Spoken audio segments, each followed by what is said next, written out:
Olá, mulheres. Aqui é Séries do Mulher Ensinando Mulheres e hoje já vamos para o capítulo de número 4 do livro A Humildade e a Beleza da Santidade. Vamos lá? A humildade no ensinamento de Jesus. Aprendei de mim porque sou manso e humilde de coração. Mateus 11, 29. Quem quiser tornar-se grande entre vós, será esse o que vos sirva. Tal como o Filho do Homem que não veio para ser servido, mas para servir. Mateus 20, 26 e 28. Vimos a humildade na vida de Cristo, como ele revelou seu coração para nós. Agora vamos ouvir seu ensinamento. Para tal, devemos ouvir como ele fala isso e até que ponto ele espera que os homens, e especialmente seus discípulos, sejam humildes como ele foi. Vamos estudar cuidadosamente as passagens, as quais raramente faço mais do que citar, para receber a plena impressão de quão frequente e quão seriamente ele ensinou isso. Isso poderá ajudar-nos a perceber o que ele requer de nós. Primeiro, olhe para o início do seu ministério. Nas bem-aventuranças com as quais o Sermão do Monte começa, ele falou: Bem-aventurados os humildes de espírito, porque deles é o reino dos céus. Bem-aventurados os mansos, porque herdarão a terra. Mateus 5, 3 e 5.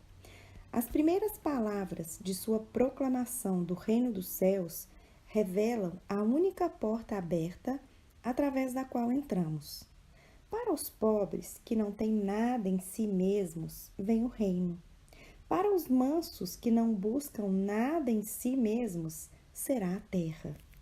As bênçãos do céu e da terra são para os humildes. Para a vida celestial e terrena, a humildade é o segredo de bênção. Segundo, aprendei de mim, porque sou manso e humilde de coração, e achareis descanso para a vossa alma. Mateus 11, 29.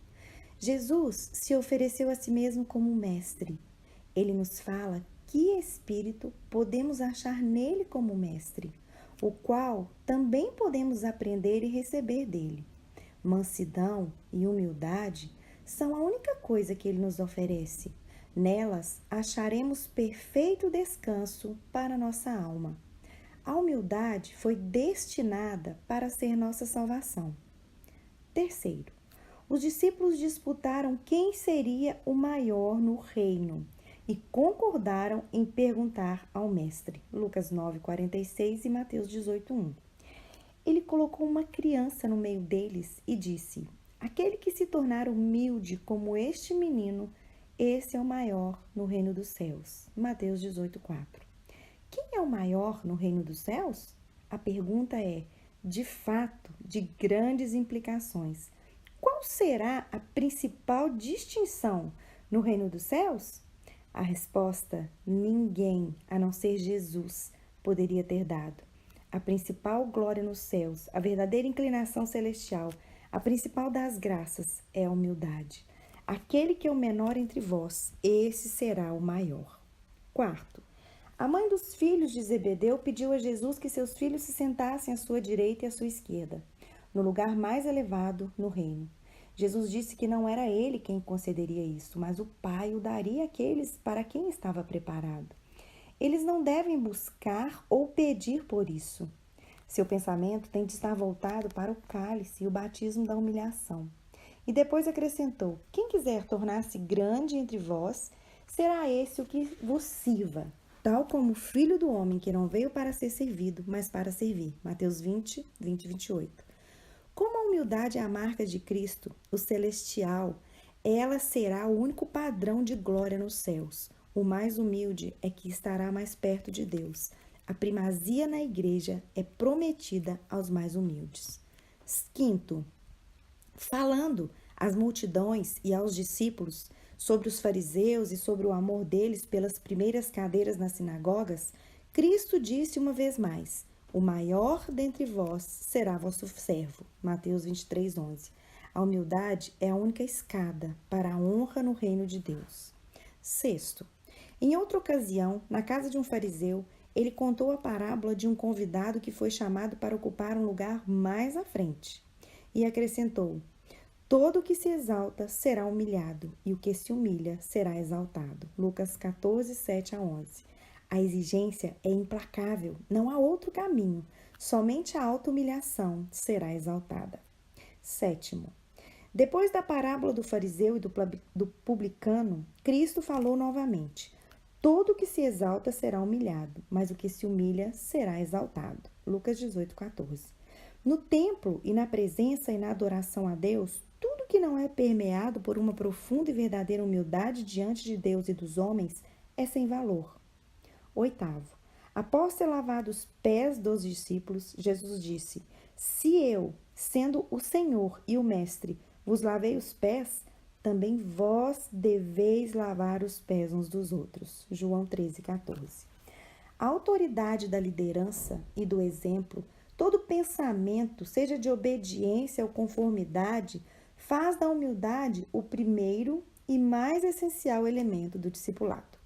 Nono, à mesa da Santa Ceia, os discípulos ainda disputavam quem seria o maior. Jesus disse: o maior entre vós seja como o menor, e aquele que dirige seja como o que serve. No meio de vós, eu sou como quem serve.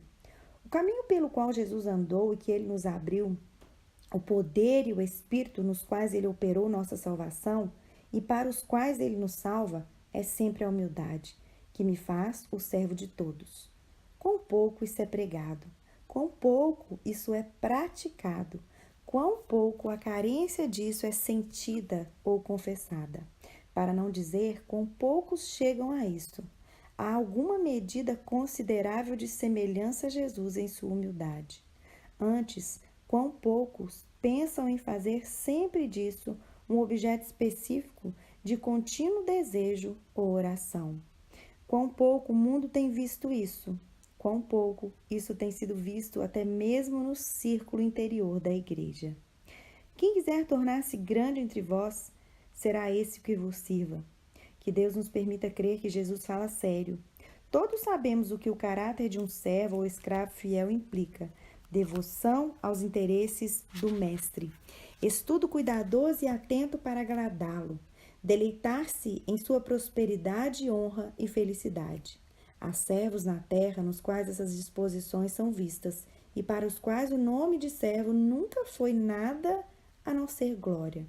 Para quantos de nós não tem sido uma nova alegria na vida cristã saber que podemos nos entregar como servos, como escravos a Deus e descobrir que seu serviço é nossa maior liberdade, a liberdade do pecado e do ego? Precisamos agora aprender outra lição, que Jesus nos chama para ser servos uns dos outros e que, quando aceitamos isso de coração, esse serviço também será o mais abençoado de todos, uma nova e mais plena libertação, também do pecado e do ego. À primeira vista, isso pode parecer difícil. Isso é assim somente por causa do orgulho que ainda se considera alguma coisa. Se uma vez aprendermos que ser nada diante de Deus é a glória da criatura, o Espírito de Jesus, o regozijo dos céus, daremos boas-vindas com todo o coração à disciplina que, porventura, tenhamos ao servir até mesmo aqueles que tentam nos importunar.